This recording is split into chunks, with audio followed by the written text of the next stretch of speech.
Bienvenidos a Dos Capricornios y un Libro, un podcast de entretenimiento literario. Yo soy Sergio. Yo soy Luisa y en el capítulo de hoy vamos a hablar sobre El coronel no tiene quien le escriba de Gabriel García Márquez.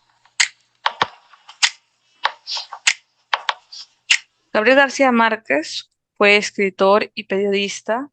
Nació en Colombia el 6 de marzo de 1927. Murió en la Ciudad de México el 17 de abril del 2014 a los 87 años. Tuvo sus primeros trabajos como periodista en el diario El Espectador de Colombia. Fue uno de los escritores, bueno, de los máximos exponentes del boom latinoamericano, siendo él reconocido como de los principales autores del realismo mágico. Ya para el año de 1982 recibe el Premio Nobel de Literatura. Y sí, es bien conocida su aceptación del premio Nobel ese 10 de diciembre del 82, porque a comparación de los que habían recibido el premio anteriormente, quienes habían ido, bueno, de manera elegante, vestidos con frac, ¿no? Él decide utilizar una guayabera y un liquiliqui, que básicamente es una ropa tradicional del Caribe, es una ropa caribeña. Y bueno, eso se entiende como una manera de él también, digamos, mostrar al mundo lo propio de, no solo de Colombia, sino también de Latinoamérica, ¿no? Lo que ellos tienen, lo que tenemos nosotros, digamos, para ofrecer al mundo. Y bueno, entre sus obras más destacadas está Cien años de soledad de 1967, Crónicas de una muerte anunciada de 1981, El amor en tiempos de cólera de 1985 y bueno, quizás antes debí mencionar, pero El coronel no tiene quien le escriba, también es una de sus obras más destacadas de 1961.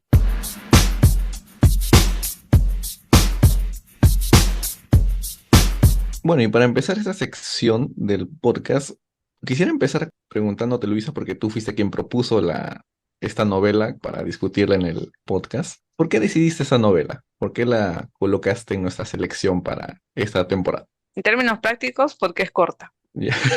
Ah, ya, esa es la respuesta. Ujú. Pero por otro lado, justo como estaba mencionando algunas de sus obras más importantes que tiene Gabriel García Márquez, esta parte con alusiones de un personaje específico de la obra de Cien años de soledad. Entonces, creo que sería como que adecuado, si es que eventualmente hacemos un podcast también de Cien años de soledad, pues creo que podríamos tranquilamente relacionar con lo que se menciona en esta obra. Ah, sí, concuerdo contigo, ¿no? Porque creo que sí, o sea, la obra en realidad es corta, es bastante corta, pero también es bastante ligera, o sea, tiene un lenguaje un tanto sencillo.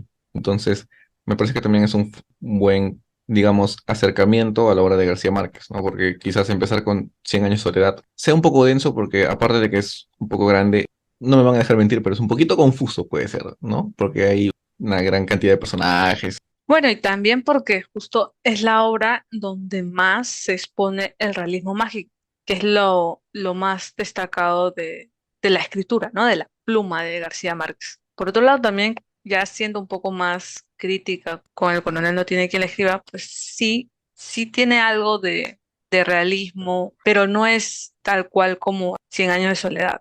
El No, para realismo nada.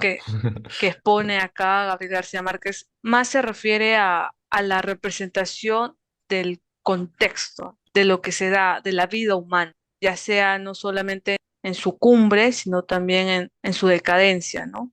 En la miseria, si se quiere decir, ¿no? Y Ujú. creo que eso es lo que se expone acá en El coronel no tiene quien le escriba. Y bueno, también recoge las experiencias que tiene y que parte de su entorno tuvo, ¿no? Por ejemplo, él tuvo un abuelo que fue veterano de guerra, de la guerra de los 1000 días de Colombia, es una guerra civil, y bueno, él estuvo esperanzado de un pago, Pensión, ¿no? De veterano. claro, la pensión de veteranos, que nunca llegó, y bueno, en eso también se basa un poco, ¿no? En la experiencia familiar que tiene García Márquez. Y por otro lado, también forma parte de su experiencia como escritor, porque él viviendo en París, en Francia, pues estaba esperanzado de un dinero que iba a cobrar, que parecía que nunca iba a llegar, y él ya se estaba endeudando. Por suerte, él sí pudo cobrar, sí llegó el dinero, pero se tardó, ¿no? Y en ese proceso también como que refleja, ¿no? Esta obra. Claro, esa espera, digamos, o esa incertidumbre.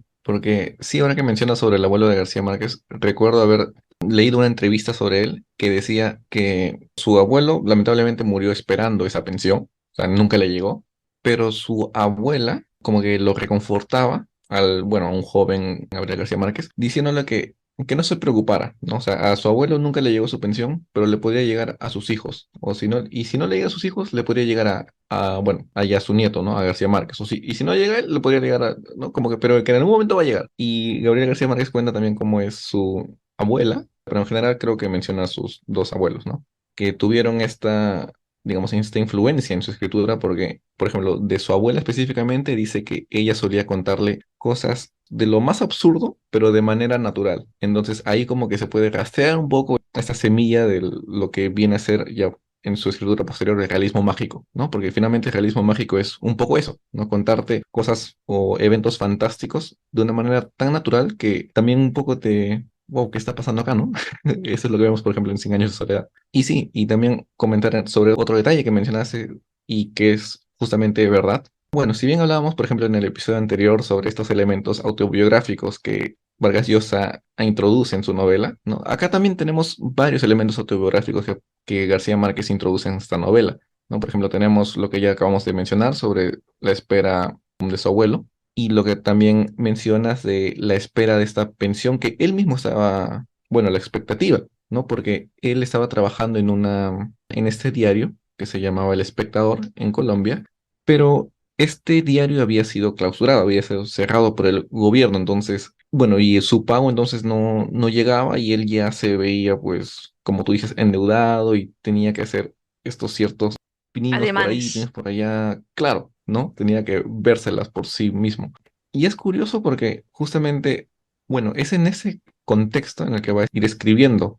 El coronel no tiene quien le escriba. Y porque en la novela vemos que justamente el coronel está pasando por bueno, por un mal momento, pero un bastante mal momento económico, ¿no?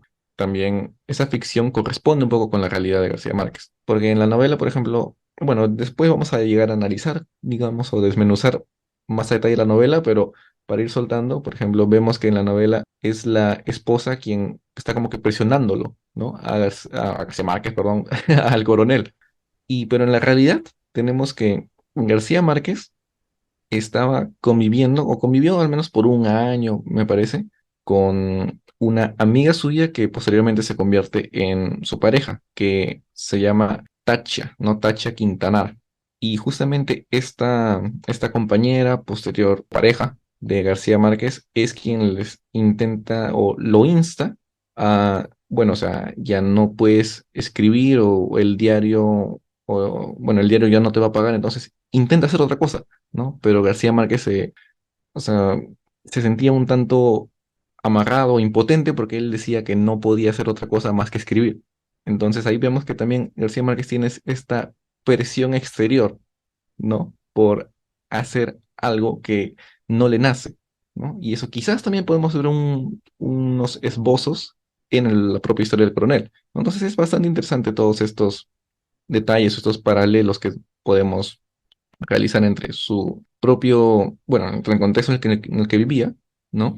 Y la propia novela, porque también creo que, no sé si hemos mencionado, creo que no lo hemos mencionado exactamente, pero en la novela se puede ver cierto que hay un ambiente un tanto tenso, ¿no? En cuestión, o sea, políticamente hablando, digamos, ¿no? O sea, el gobierno se ve que hay un cierto autoritarismo porque hay como que ciertos comentarios o esbozos al estado de sitio. Claro, hay Ujú. estos toques de quedas y hay algunos de los vecinos, amigos del coronel que se prestan para la política, ¿no? Y que quieren sacar ventaja, o bueno, sacan ventaja.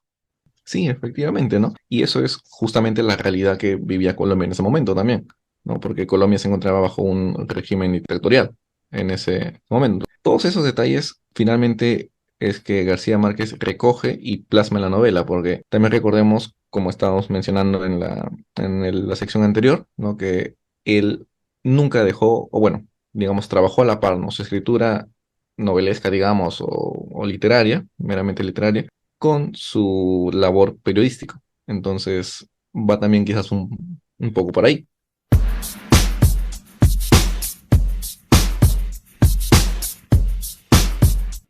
Y bueno, El coronel no tiene quien le escriba es una novela corta que cuenta la historia de un coronel, que es veterano de la guerra civil, quien cada viernes se dirige al puerto del pueblo en el que vive, porque, bueno, en este pueblo todos los envíos llegan por mar. Y lo que sucede con el coronel es que él está esperando, ¿no? Él está a la espera de una carta que le brinde información sobre la pensión que, pues como veterano de guerra, le corresponde. Y lo principal de esta historia o el key del asunto es que él se encuentra esperando por 15 años, ¿no? Entonces, eso quiere decir que cada viernes, ¿no? Cada semana, él va al puerto a recibir su carta con esa expectativa, pero regresa a casa con las manos vacías, sin nada porque nunca llega a su pensión. Y bueno, y a lo largo de la novela vemos que la vida de él y su esposa depende en realidad de esta pensión, porque ellos están a la espera, porque ellos están pasando graves dificultades económicas. Y mientras que el coronel siempre se encuentra con la esperanza de que su pensión llegará, su mujer es un poco más práctica o pragmática, ¿no? Entonces, y ella es quien constantemente lo va a instar a vender algunos objetos para justamente conseguir dinero. Entonces, a lo largo de esta novela, me parece que podemos ver esta dialéctica entre ambos personajes, ¿no? Uno que se encuentra en un plano más idealista, no a la expectativa, mientras que, bueno, su esposa, este otro personaje, se encuentra en un plano más realista, ¿no? Entonces, quizás por ahí va que digan algunos académicos o incluso algunos lectores que se trata de una novela un tanto de la esperanza, ¿no? Y además nos enteramos de que el pueblo se encuentra bajo una dictadura, como decíamos, ¿no? O sea, hay un estado de sitio, hay toque de queda, o sea, se puede sentir la violencia que hay en el ambiente, ¿no? O sea, no necesariamente una violencia directa, pero sí la violencia política que se vive en el día a día. Incluso nos enteramos de que el coronel tuvo un hijo llamado Agustín, quien fue asesinado por la policía en La Gallera, ¿no? Tras haber sido descubierto difundiendo información clandestina, ¿no? Y lo único que les hereda a Agustín, o lo que les deja tras su muerte, fue un gallo de pelea, y el cual suele ganar sus peleas, ¿no? Este gallo suele ganar, y por eso se convierte en un gallo bastante querido por los amigos de Agustín e incluso los niños y pobladores del pueblo. Y también representa un problema, ¿no? Porque es otra cabeza a quien alimentar Sí, y que sí, también claro. forma parte de la discusión constante de a quién das de comer, por qué el gallo, por qué no lo vendes. Ujú. Y Sí. es también el constante recuerdo también del hijo, ¿no? Es lo único que tienen de ese hijo. Entonces, un poco el sentimentalismo que Ujú, representa deshacerse del gallo, la miseria de todo el contexto en el que están viviendo. Y por otro lado es la esperanza, ¿no? También que representa el gallo, ¿no? Es como hay una ujú, dualidad con el gallo ahí que es sorprendente. Porque para el coronel es su hijo, el gallo, ¿no? ujú, Es lo que tiene de su hijo y es la esperanza, el gallo. Pero para la esposa, el gallo es más miseria, más sufrimiento. Es recordar al hijo que murió y por ujú. otro lado está que hay que buscar también qué darle de comer, Ajá, sabiendo sí, que no hay en la casa. sí, porque también justamente con el gallo vemos claro, quizás puede significar que el coronel se está aferrando a su pasado, ¿no? Mientras que también la mujer está diciendo, como decía, como que es más realista, más apegada bueno, a la realidad, digamos, más pragmática.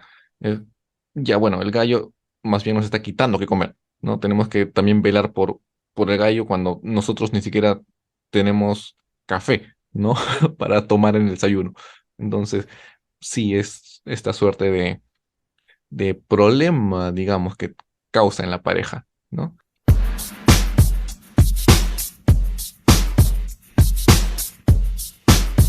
Y por otro lado también podremos mencionar a otros personajes, que serían el abogado que tiene el coronel, ¿no? Que lleva a cabo el proceso de cobro de la pensión, que justo pues en una discusión que tiene en la pareja, ella le comenta que, bueno, otras personas ya están recibiendo y ¿para cuándo llega? ¿Para cuándo se va a llevar a cabo el cobro de la pensión? Ujú, Coronel decide acudir al abogado y preguntarle por qué se demoran tanto y el abogado como que no le ofrece ninguna solución, ni una respuesta parece un incompetente en cierto sentido y Ujú. también poco empático con la situación. Ajá, eso más que nada, ¿no? Creo que más que incompetente, quizás podría querer aprovecharse de la situación del coronel, porque finalmente le va a recibir un pago sin que, bueno, sabiendo quizás, ¿no? Porque claro, eso tampoco está claro, pero podríamos inferir que él sabe que, como también nosotros los lectores sabemos que la espera del coronel es, bueno, es inútil, ¿no? Que no hay ninguna carta, ninguna pensión de por medio. Y por otro lado está el amigo, ¿no? Compadre que tiene el coronel. Ah, ¿el Don Sabas? Sí, O... Don Sabas. Sí, Ah, sí. exactamente. Es un ¿No? maleante, ¿ah? Que sí, justo Ujú, es el quien gana, ¿no? Gana su dinero, su poder, tiene su casa, habiendo apoyado a un político, ¿no? ujú. Prometiendo cosas, haciendo negocios Un tanto turbios. turbios, ajá. Sí. Exacto. La crisis en la que estaban ya sumergidos el coronel y su esposa, pues justo este tipo es quien le dice, con tu gallo puedes obtener 900 pesos. Y bueno, se lo comenta a su esposa y su esposa le dice, pues ya, haz el negocio, listo. El Ajá. coronel desiste y al final, bueno, ya, voy a hacerle caso, me acerco. Y don Sabas al final como que le dice, sí, sí, pero 400. Ujú. Le Y cambia el monto, justo, ¿no? y con él, pero ayer me dijiste 900. Sí, pero hay que buscar quien lo compre. O sea, ya le Ujú. está poniendo algunas trabas para que le baje el monto esperado. Claro. Sí, porque incluso en esa escena, el médico mismo ya después le dice al coronel, es que, bueno, él te lo ha comprado a 400, o bueno, te lo quiere comprar porque finalmente decide no venderlo, ¿no? Ujú. Pero él te lo quiere comprar a 400 porque lo que él pretende es vender el gallo por 900, ¿no? Hacer una reventa. Claro, ¿no? Entonces vemos que, o sea, acá finalmente creo que Don Sabas puede como que presentarse como una crítica al capitalismo, quizás, ¿no? Pero este capitalismo bien, o sea, pero bien crudo, bien, no, crudo quizás no sea la palabra, pero bien, o sea, que pasa por encima de los demás, ¿no? Porque supuestamente era el compadre, esa es la palabra que utilizan, ¿no? O sea, supuestamente son bien amigos, ¿no? El coronel. Y además, también sabemos de Don Sabas que tanto el coronel como Don Sabas eran bastante cercanos porque eran ambos partidarios de la oposición, ¿no? O sea, eran socios, digamos, eran miembros del partido opositor al gobierno en su momento. Pero ¿qué sucede? Es que la oposición, pues, pierde, es desmantelada y lo que pasa es que Don Sabas, ¿no? O sea, la mayoría de los miembros son exiliados, pero Don Sabas decide, o bueno, logra mantenerse, logra quedarse en el pueblo pero haciendo un trato con el alcalde, si no me equivoco, bueno, con la autoridad, digamos, ¿no? Y así es que consigue obtener los terrenos de sus propios copartidarios, ¿no? Que habían sido exiliados y logra venderlos, ¿no? Entonces vemos que se hace rico finalmente a costa de, ¿no? O a expensas de sus propios, ya no sé si decir amigos, porque creo que eso no se hace entre amigos, ¿no? Pero supuestamente entre sus Entre compañeros. sus pares, ¿no?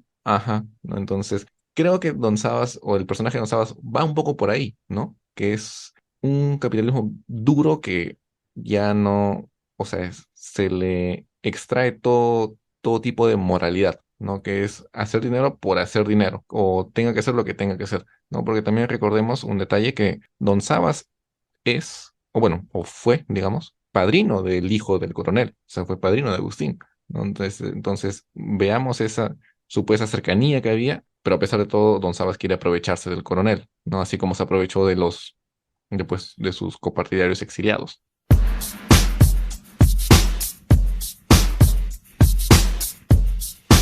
Y bueno, creo que también habría que hablar un poco de, como ya hemos mencionado, ¿no? De la decadencia, de la miseria en la que está envuelto Coronel y su esposa. Bueno, su esposa sufría de asma.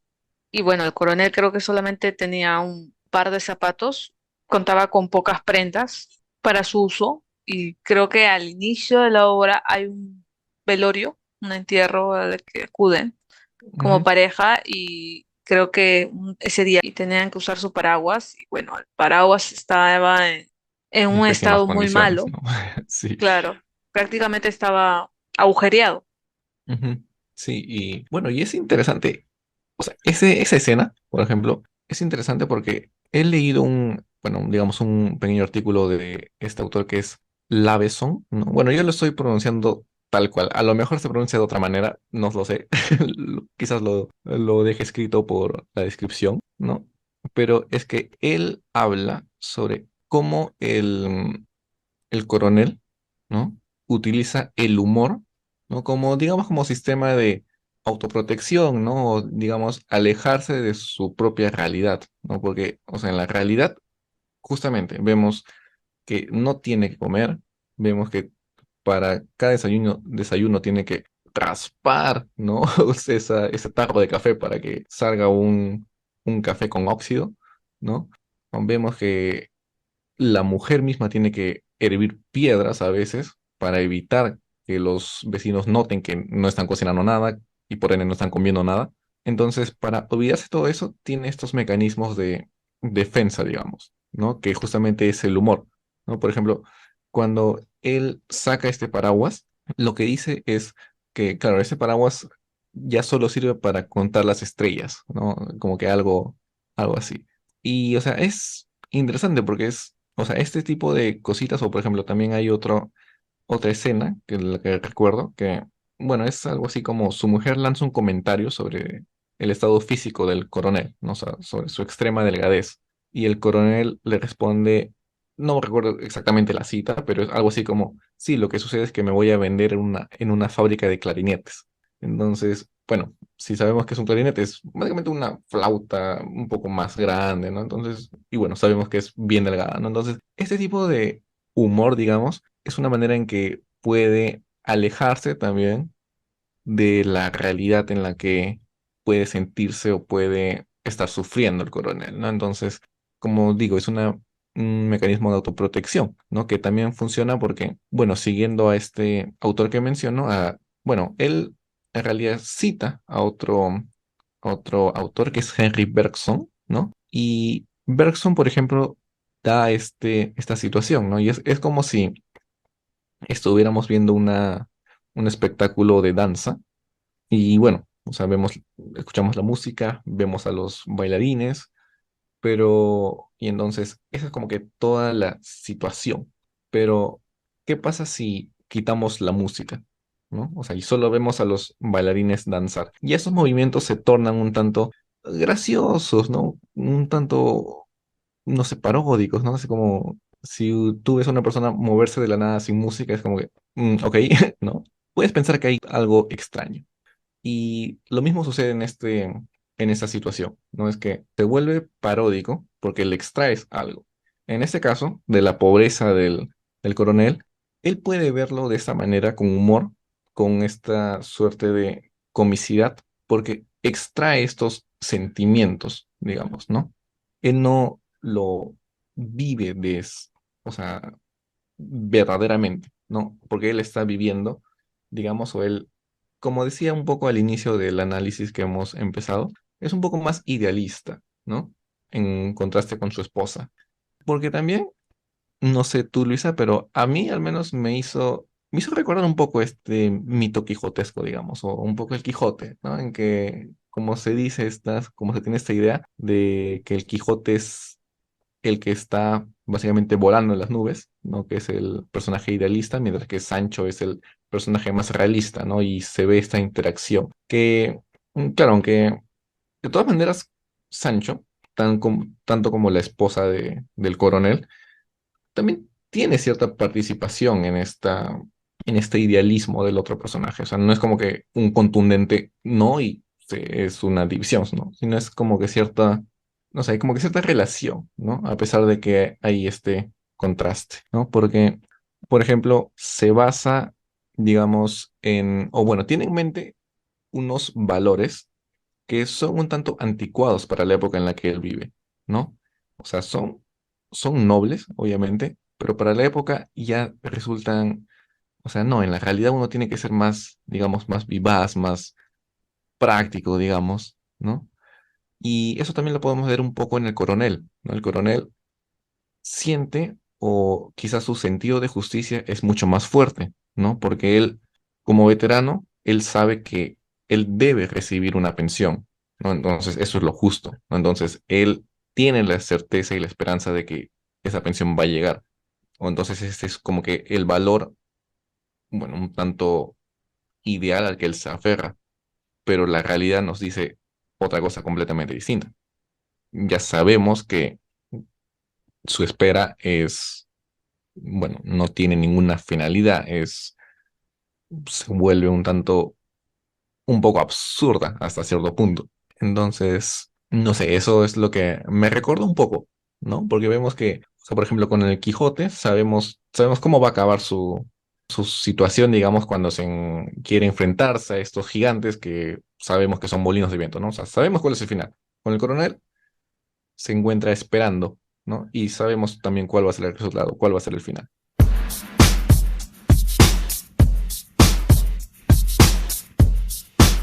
Y bueno, justo con lo que acabas de comentar, estaba recordando la última parte de la obra, justo que es ya la parte donde la discusión es más como que, Fuerte, ¿no? Ujú, sí, es más fuerte, pero no, iba a decir que a comparación de las otras, ya no tiene el mismo tono bueno, bueno, ya voy a aceptar que sigas con ese planteamiento de seguir esperando, porque lo que sucede es que ya no hay más tiempo, ya ujú, no nos queda más dinero, ya no nos queda más recursos para poder seguir empeñando cosas o vender cosas, ya es de tomar la decisión definitiva, ¿no? Ya es tiempo de tomar esa decisión. O sea, que dé un paso al cambio total, ujú, que ya no sea a medias, que ya no sea siendo esperanzador de algo que quizás nunca va a llegar.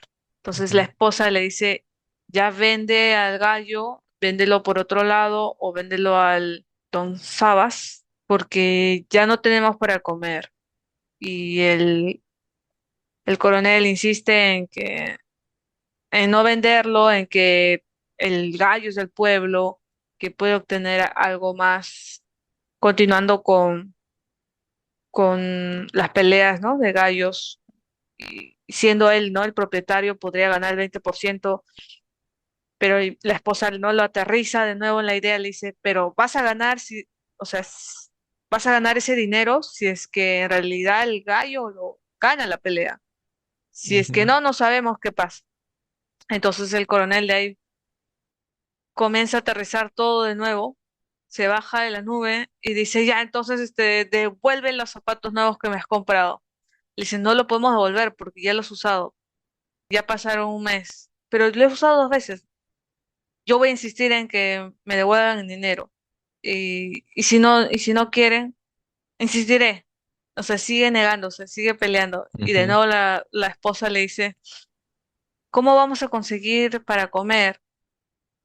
Y el coronel comienza a imaginar, ya voy a vender todo, voy a vender el cuadro, el reloj, que ya en discusiones pasadas quedaron en que no les iba a servir de nada venderlo, porque no Era muy eran antiguo, creo, ¿no? objetos de valor, o sea, Ajá. ya eran objetos Ya que la pasados de moda, mayoría tenía. digamos. Ajá, deco. Era Ah, ya bueno, también. Ajá. sí, porque comentaban que el cuadro ya muchos lo tenían y que el reloj pues era muy antiguo y ahora pues la gente quiere unos más digitales. Entonces eso fue también la otra parte de la discusión y la esposa dice, pero si no te dan nada por eso, yo insistiré y de nuevo la discusión. Y al final se termina con esto y ¿qué vamos a comer? Y él le dice, pensando Ujú. y diciendo, pues dice la palabra que no voy a ¿Qué decir, dice Luisa? Sí, pero pero ese final es... prácticamente ujú, es una resignación total, ¿no? Yo siento que el coronel termina negándose a las propuestas de su esposa y ujú, continuando con su fiel idealismo de claro. tener la esperanza de que según lo que él ha determinado como decisión es Ujú, la adecuada y que va a traer un resultado favorable.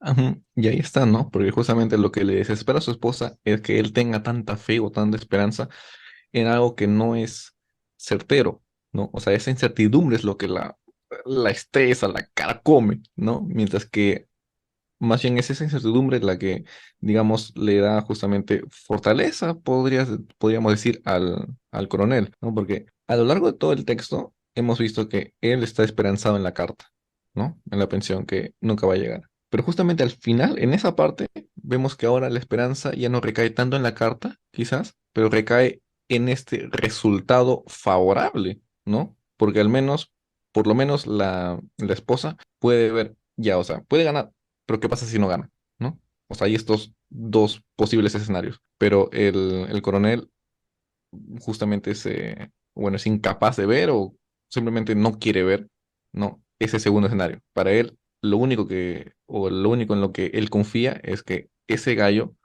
va a ganar y va a traer el dinero, ¿no? No importa que sea acá un mes, ¿no? Durante este mes podemos comer eso, ¿no? Que dice, ¿no? Entonces, no importa, ¿no? O sea, se aferra mucho más y confirma, ¿no? Está más convencido de sus propios, o bueno, sus convicciones se hacen más fuertes, digamos, ¿no? Para el final, o al menos así lo veo yo, ¿no?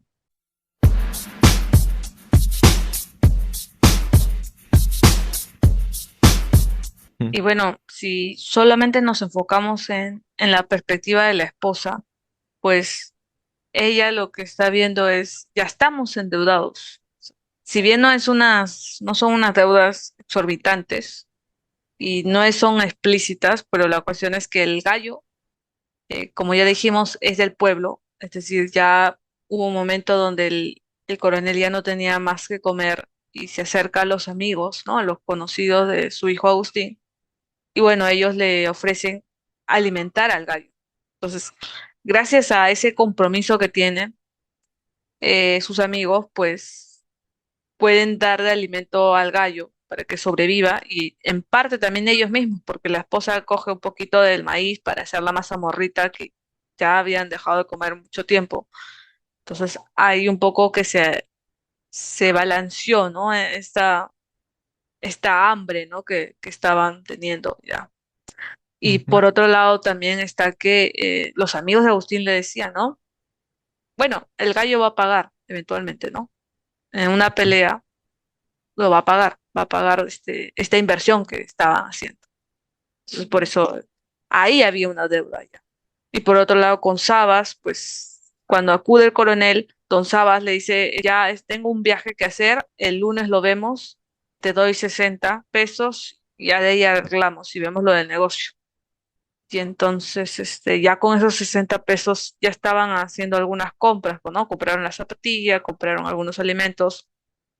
Y entonces, de ahí con la discusión de ya no querer vender, pues ya se generó una deuda, porque si es que ya se cortaba el negocio con Don Sabas, habría que devolverle su dinero. Y quién sabe, ¿no? Porque si ya habíamos comentado de que Don Sabas había tenido estos negocios donde él sale siempre bien parado y termina despropiando, ¿no? A sus, mm, a sus pares. Entonces puede ser la posibilidad de que Don Sabas diga, pues ya quedamos en que ese gallo era mío, que lo íbamos a vender, mm, así que puede ser que también pierda todo. Creo mm. que eso es lo que veía la esposa, ¿no? Ah, puede ser, sí, no lo había visto por ahí. Y sí resulta interesante porque queda esa posibilidad también, ¿no? De que, como dices, Don Sabas regrese y más bien intente recuperar su dinero como sea, ¿no? Y tal como lo hizo con sus otros compañeros, copartidarios, quizás pasando por encima del propio coronel. Y retomando un poco sobre lo que dijiste del gallo, ¿no? Y que finalmente son los compañeros de Agustín quienes terminan alimentándolo ante las necesidades que están pasando, pues, el coronel y su esposa. Es que, claro, el gallo finalmente podemos decir que se enarbola, ¿no? O que termina siendo como un símbolo, digamos, ¿no? O bueno, al menos para mí, y bueno, creo que muchos, porque también he leído uno que otro texto, y creo que sí mm, se puede considerar como cierto símbolo de la resistencia, digamos, del pueblo, ¿no? Porque, o sea, un detalle que tenemos que considerar es que no es un gallo cualquiera, ¿no? Es un gallo de pelea, ¿no? Y, y además, también vemos que el gallo es de Agustín, ¿no? Entonces, y Agustín también fue asesinado estando en una, pues, o sea, no solo en una pelea de gallos, pero justamente porque era portador de información clandestina, ¿no? Entonces, y además, también hay que recordar que cuando, bueno, algo que no hemos mencionado, creo que es el médico, por ejemplo, el personaje del médico es alguien que, o una persona que constantemente le está dando al coronel justamente información por debajo, ¿no? Entonces, justamente información clandestina, ¿no? Y entonces, pero ¿cuál era el código que utilizaban cuando llegaba esta clase de información? ¿Te acuerdas o no te acuerdas? Porque decía escribió Agustín, ¿no? Entonces, vemos que todo lo relacionado a Agustín tiene esta suerte de elemento de resistencia o el elemento de ir contra esta autoridad dictatorial, esta dictadura, ¿no? Porque sí, resulta sumamente interesante, ¿no? Y también algo que sí quiero mencionar, que no, que no tuve la oportunidad, es que, claro, también justamente como García Márquez está intentando representar toda, bueno, como decíamos, quizás un tanto de sus elementos autobiográficos en este coronel que espera y no, pero también quiere representar un poco esta realidad violenta en la que estaba viviendo su país, ¿no? Porque él, como decíamos, nunca se desapega de su oficio periodístico, ¿no? Entonces, él conoce lo que está sucediendo en Colombia a pesar de que él está en París, para el momento en el que se escribe esa novela, ¿no? Y es por eso es que él habla, ¿no? O sea, él mismo acuña este término o bueno, no sé si exactamente lo acuña él, pero, o sea, él mismo lo menciona, lo reconoce al menos, que se trata, o al menos su obra se trata de un realismo inmediato, ¿no? Así es como lo llama él, ¿no? ¿Y a qué se refiere este realismo inmediato? Es que, bueno, quizás un poco en el contexto, ¿no? Que ya lo hemos mencionado quizás en la sección anterior, pero podríamos también recordar un poco es que los acontecimientos de la novela ocurren entre los meses de octubre y diciembre del año 56, ¿no? Entonces, concretamente, ¿qué sucedía en Colombia? Colombia se encontraba bajo el gobierno dictatorial de pues un militar llamado Gustavo Rojas Pinilla, ¿no? O Pinillas, perdón, con S al final, Pinillas, Gustavo Rojas Pinillas. Y bueno, como todo buen dictador y buen entre comillas, ¿no? Empieza con grandes índices de popularidad para luego ir pues radicalizándose y ya ganándose la antipatía de de toda la población, ¿no? Y claro, y bajo esta dictadura efectivamente se vive bajo cierta opresión y represión política, ¿no? Entonces, bueno, ante el cual García Márquez no era indiferente. Entonces, el realismo inmediato al que se refiere García Márquez es este realismo que se basa en la realidad concreta, ¿no? Pero no solo en la realidad concreta, sino en la realidad cercana, ¿no? Precisamente la realidad inmediata, ¿no? Escribe sobre lo que acaba de suceder, ¿no? Y claro, y García Márquez, digamos, trabaja con esta realidad inmediata, ¿no? Pero también termina escribiendo una novela, ¿no? Con estos personajes y en este pueblo sin nombre, ¿no? Porque bueno, algo que debemos mencionar, que quizás no hemos podido mencionarlo antes, es que el coronel no tiene nombre, ¿no? O sea, ¿no? Y el pueblo tampoco tiene nombre, exactamente. Entonces, y bueno, y se inventa, digamos, esta ficción, ¿no? Porque claro, si le ponen nombres reales, ¿no? Y le pone el nombre de un pueblo real, lo que pasa es que el coronel no tiene quien le escriba, ya no sería una novela, ¿no? Sino se convierte más que nada en una crónica, ¿no? Porque es un tanto también simbólico, ¿no? Porque esa realidad que está viviendo el coronel es la que vive gente en Colombia, ¿no? Entonces, al coronel le puedes poner cualquier nombre en realidad, y esa realidad puede ser la que está viviendo un coronel de verdad en la Colombia de 1956, 1957, ¿no? Entonces es bastante curioso y llamativo, me parece, este realismo inmediato que menciona García Márquez, ¿no? Y del cual hace uso en esta novela, ¿no?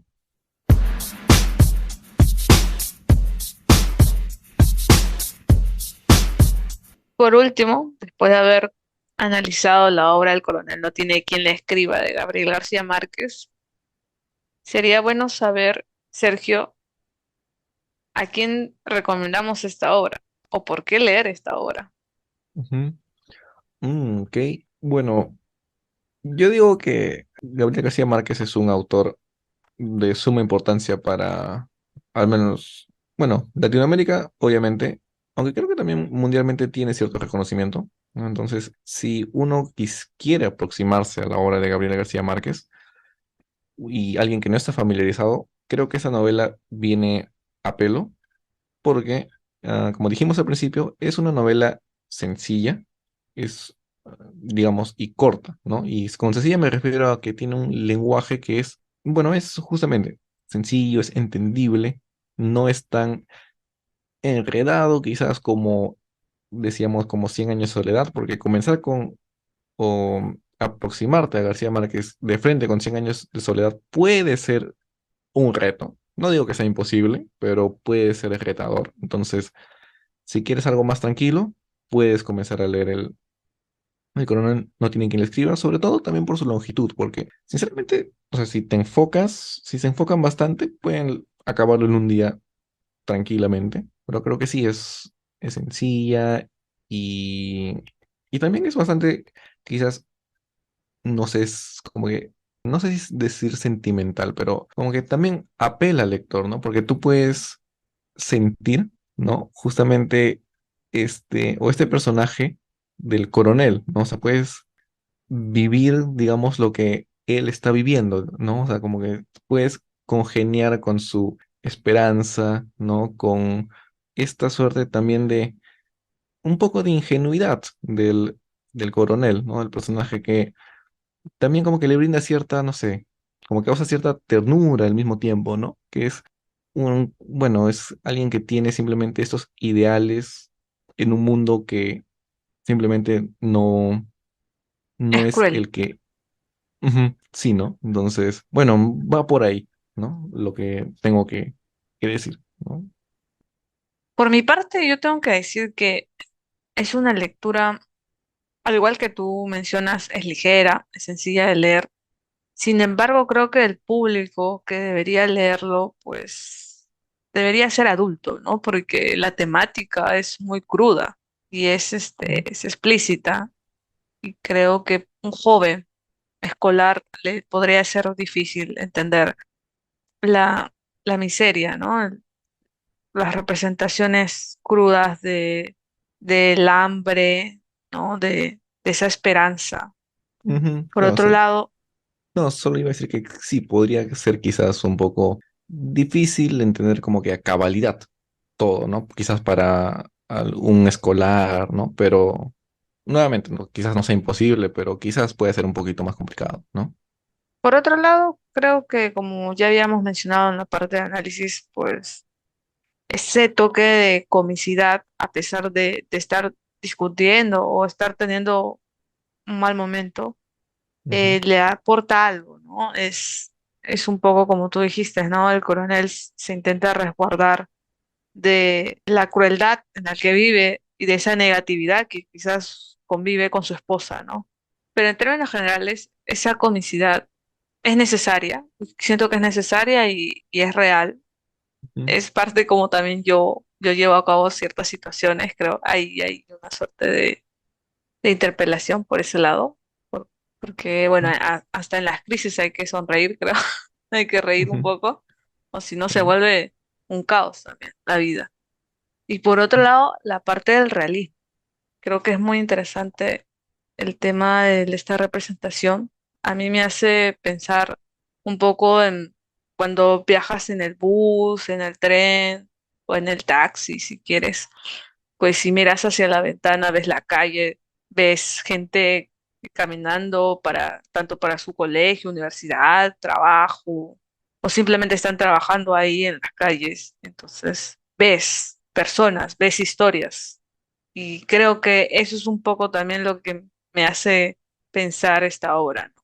Que cada uno, cada ser humano tiene estas vivencias y no todas son bonitas, agradables, no todos los días son buenos.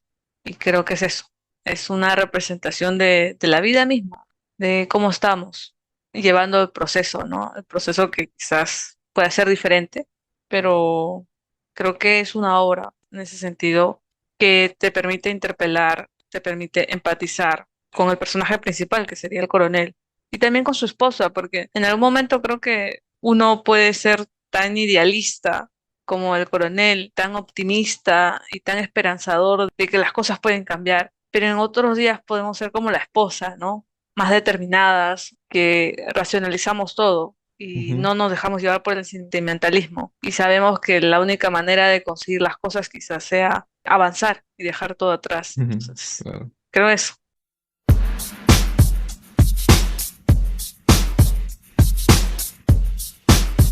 Y así hemos llegado al final del episodio. Muchas gracias por haber llegado hasta aquí. Pueden encontrarnos en el app de Podbean, Google Podcast, Apple Podcast y ahora también en Spotify. Los esperamos el próximo jueves. El siguiente episodio será nuestro cierre de temporada. Gracias por escucharnos.